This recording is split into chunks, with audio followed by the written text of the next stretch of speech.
You, John Fitzgerald Kennedy, do solemnly swear. I, John Fitzgerald Kennedy, do solemnly swear. That you will faithfully execute the office of President of the United States. That I will faithfully execute the office of President of the United States. And will, to the best of your ability. And will, to the best of my ability. Preserve, protect, and defend the Constitution of the United States. Preserve, protect, and defend the Constitution of the United States. So help you God. So help me God.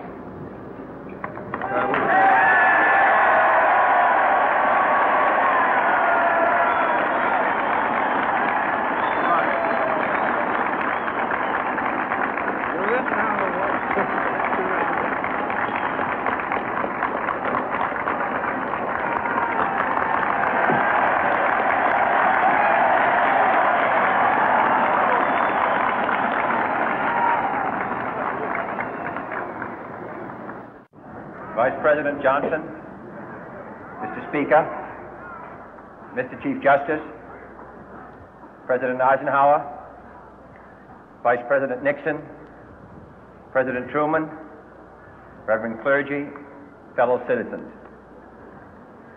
We observe today not a victory of party, but a celebration of freedom, symbolizing an end as well as a beginning, signifying renewal as well as change. For I have sworn before you and Almighty God the same solemn oath our forebears prescribed nearly a century and 3/4 ago. The world is very different now, for man holds in his mortal hands the power to abolish all forms of human poverty and all forms of human life. And yet the same revolutionary beliefs for which our forebears fought are still at issue around the globe.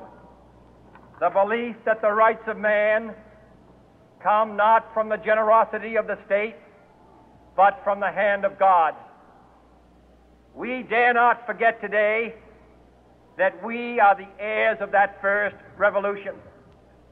Let the word go forth from this time and place to friend and foe alike that the torch has been passed to a new generation of Americans born in this century, tempered by war, disciplined by a hard and bitter peace, proud of our ancient heritage, and unwilling to witness or permit the slow undoing of those human rights to which this nation has always been committed and to which we are committed today at home and around the world.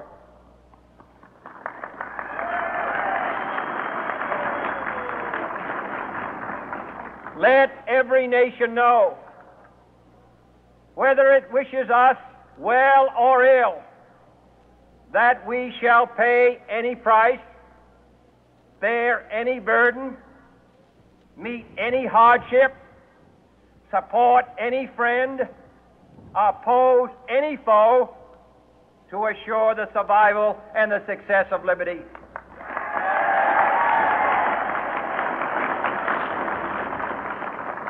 This much we pledge and more. To those old allies whose cultural and spiritual origins we share, we pledge the loyalty of faithful friends. United, there is little we cannot do in a host of cooperative ventures. Divided, there is little we can do, for we dare not meet a powerful challenge at odds and split asunder. To those new states whom we welcome to the ranks of the free, we pledge our word that one form of colonial control shall not have passed away merely to be replaced by a far more iron tyranny. We shall not always expect to find them supporting our view, but we shall always hope to find them strongly supporting their own freedom, and to remember that in the past, those who foolishly sought power by riding the back of the tiger ended up inside.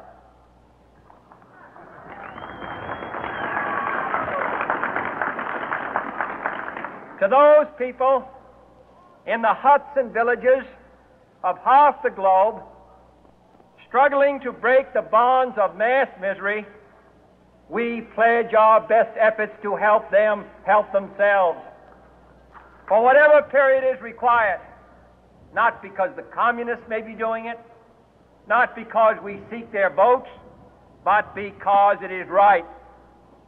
If a free society cannot help the many who are poor, it cannot save the few who are rich.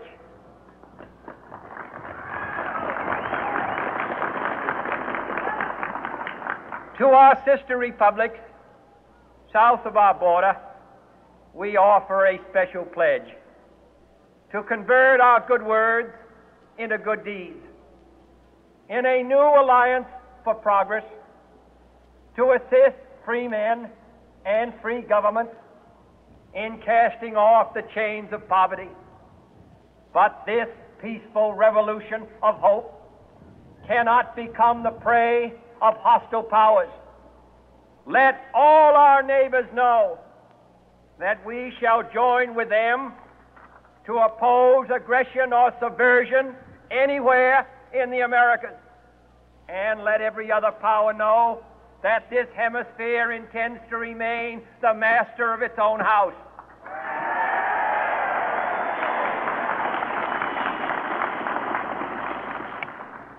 To that World Assembly of Sovereign States, the United Nations, our last best hope, in an age where the instruments of war have far outpaced the instruments of peace, we renew our pledge of support to prevent it from becoming merely a forum for invective, to strengthen its shield of the new and the weak, and to enlarge the area in which its writ may run. Finally, to those nations who would make themselves our adversary, we offer not a pledge, but a request that both sides begin anew the quest for peace.